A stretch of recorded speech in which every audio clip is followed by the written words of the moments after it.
Hey y'all, so I'm gonna try to make this quick, hopefully under 5 minutes. I doubt I hit like under 2, but here we go. Um, I've had a client recently who, to make the long story very short, ended up having a C-section, which of course was not a part of her birth plan. She really just wanted to do a vaginal birth. After consulting with me and her asking my opinion, which, let me be clear, my number one rule that I have had for so long is to not give an opinion and to not give absolutes. Never say never. Like, that's number one rule, right? And I do that because I feel like, hey, there's so many other people that give unwanted opinions or advice, and not all of them are evidence-based. And so my job is to give you all the facts and help you to make a decision that is best for you, right?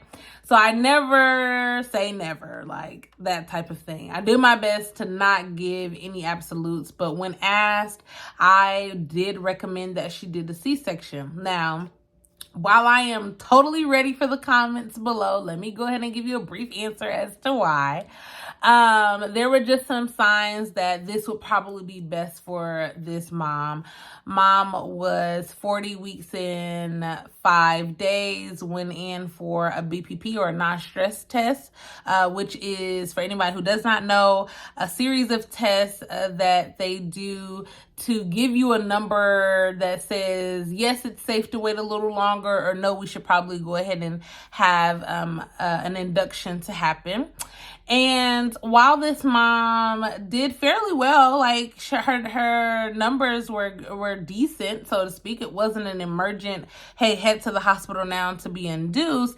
There were some things that were what I would call yellow flags, right? This is not necessarily urgent, but definitely something to be cautious about. One of those things was the baby's heart rate, while being monitored, dipped into once the 60s and then another time the 80s, or no, excuse me, both times the 80s. And that was over a course of about 2.5 hours. Baby recovered quite fine, kicking, moving, no problems, right? And so that's a little concerning to me as a doula when I hear that, to know that this mom is not having contractions and that her baby's heart rate is dipping. Like, we're in otherwise the least stress possible that this baby could be under, and this is happening. I have to question why, right? And as a doula, I know a lot of people say, hey, like, you're not a medical professional. And yes, that is true. However, as a doula, it is your job and obligation to make sure that you have as much information as possible to be the best support system that you can be for your client. And I do my best to, like, take every piece of information that I could ever get my hands on, read it, digest it, ask questions, whole nine. Okay, anyway. So, this mom asked me later, the doctor was willing, like, hey, no worries, we can still do this induction. Show up, in a couple of days and we can do this induction. We can do cytotech vaginally. Mom did research on that. I was like, don't know if I want to do that. After discussing with me and asking me, she says, Jamesia, I know you're going to say you're going to give me the facts and you're going to give me the pros and cons, and that's great, but I really want you to be honest and give me your opinion. And I told her I would recommend a C-section. Of course, this is not what she wanted to hear. And of course, I told her, like, I don't take this lightly at all. I am sharing this story because when the mom went in to get that C-section, and she actually did tell the doctor that's what she wanted to do, this baby had a nuchal, a tight nuchal twice around the baby's neck. And this would explain so many other things that was happening, along with, the heart rate dropping really low, which it did as well when she went into the hospital for that induction that she ended up telling her she's going to do a C-section for. The baby's heart rate dropped 3 more times. Again, no contractions, and this time lower than the first 2 times than they did in the office. So she decided to go ahead and do that. Moral of the story, y'all. Not all doctors are bad. Sometimes they can try to give us exactly what we want at the fear of, as a doula, us saying, you did this, or as a client or a patient to say, hey, you didn't listen to me. I didn't feel like I was heard. And so sometimes they'll give us what we want, even though it may be against what they would ultimately prefer to recommend to you, right? And as a doula, it is not horrible to be okay with making your clients comfortable with the C-section. I personally give a reference or a framework of C-sections to all my clients before we actually make it to that point, particularly when they are doing a hospital birth. Why? Because going into something without the unknown is a little bit more comforting than saying, hey, we're here and now this is what we have to do. You don't have time to ask your questions. You don't have time to do any type of prep work.